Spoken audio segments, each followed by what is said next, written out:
Good morning, everyone. My name is MightyStream. I'm going to do your April the 15th spiritual principle a day in a meditation. I hope you're having a beautiful morning. Okay, let's get into that screen. The meditation is entitled, let's see, Honesty Becomes Second Nature. In the beginning, we may have to consciously practice being honest.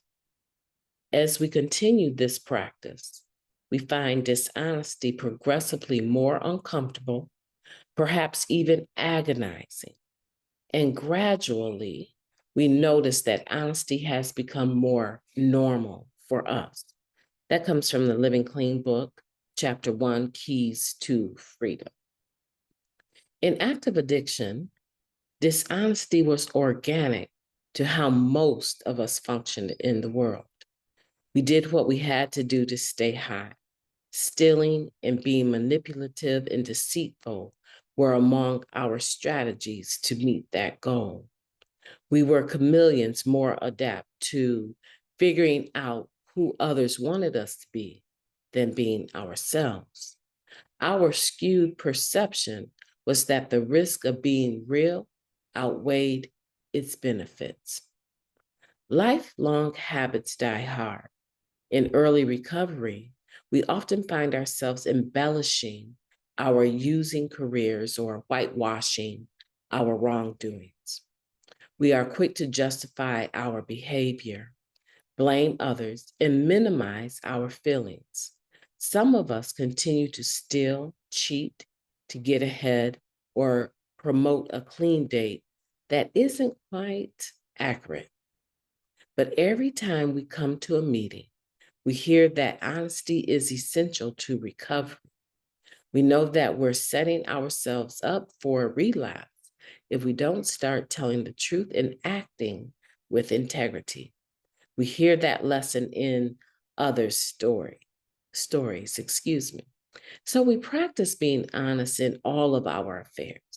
We identify with other members and vice versa, which encourages us to be more open. Our sponsor helps us to see that being honest is actually the solution to our problems. We adjust our stories to match the truth. Gradually, as our behavior shifts, so does our comfort level with the truth. The perceived danger we felt at being truly ourselves is replaced by the gift of participating in reality and receiving support from our fellow members. Like any defect, the impulse to lie comes back. Though it's not as habitual, dishonesty may be the rusty old tool we reach for in a jam. Nowadays, when we pop off a lie, it's painful. Our denial and justification wound us. Knowing ourselves and our defects well all allows us, to put some time between impulse and action. Let me reread that for you. Knowing ourselves and our defects well allow us to put some time between impulse and action. We are able to investigate the urge, forgive ourselves, and humbly ask for help to avoid acting on it. When I feel that now familiar discomfort in the pit of my stomach from being dishonest, I will reflect on it.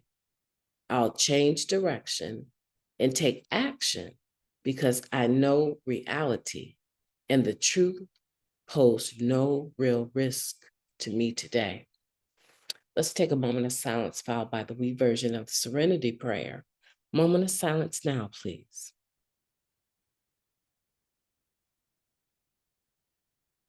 Thank you. God, grant us the serenity to accept the things that we cannot change, the courage to change the things that we can, and the wisdom to know the difference. Just for today, please and thank you. Honesty becoming second nature is a process. I believe that it is our natural instinct to want to look good to not be scrutinized or have anyone find us out as, I wouldn't just say being liars, but finding out the truth about us. So sometimes I believe we have a tendency as people to lie by omission.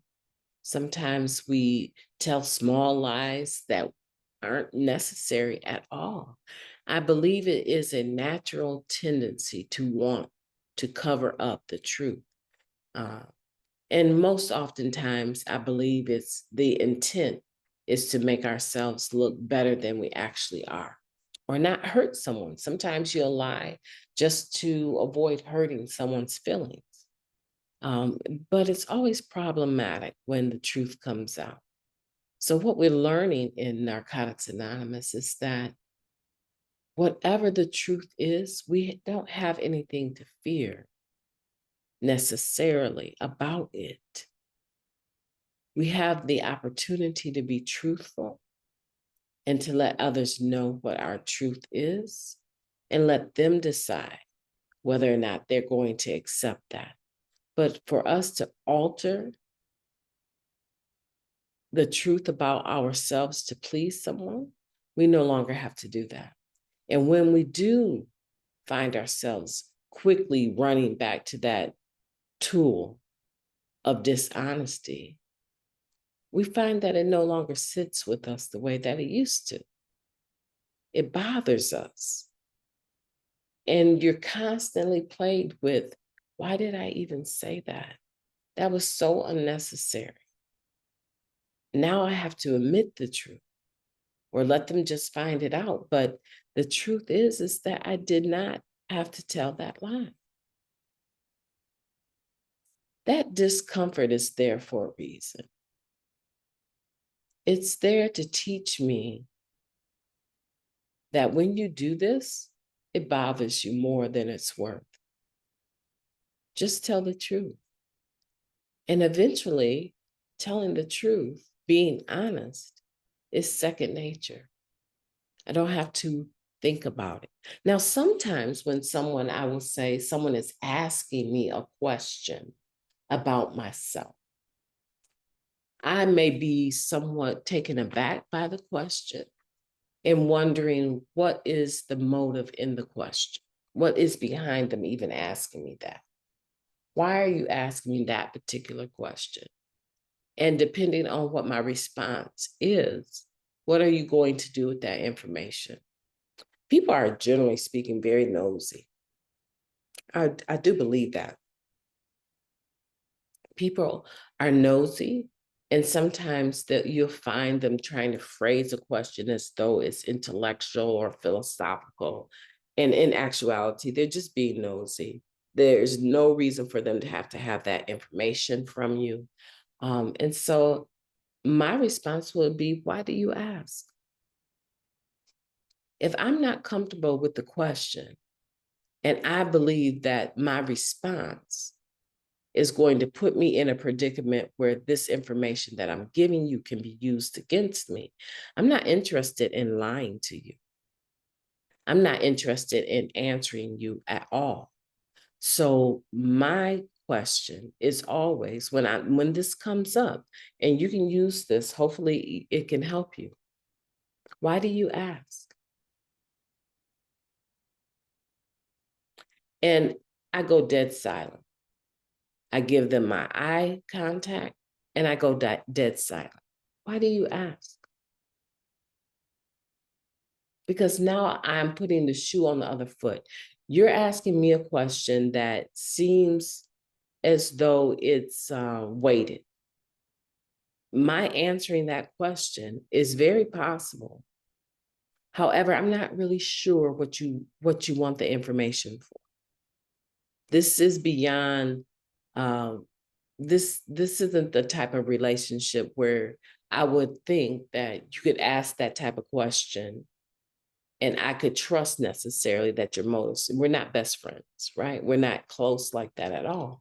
So when someone poses a question like that, and I am challenged with why are they asking, I just simply ask them, why do you ask? And I let them be uncomfortable because I'm not taking my attention off of you. I'm not deflecting anything. I'm trying to make sure your motives are right. Because if you can't convince me that your motives are pure, I don't have any reason to answer that question.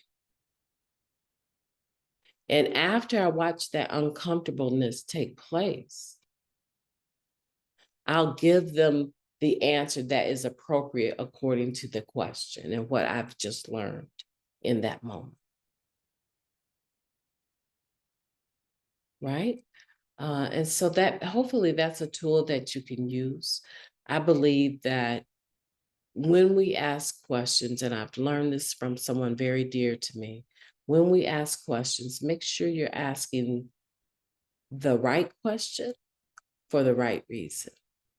And usually, if the motive is right and the question is right, the answer will also be right. And when I say the answer will be right, it will be truthful. It will be what you need in order to proceed to the next step in that engagement. My name is MightyStream. I've enjoyed talking to you. I hope that you will have a beautiful day on purpose. I intend to talk to you tomorrow.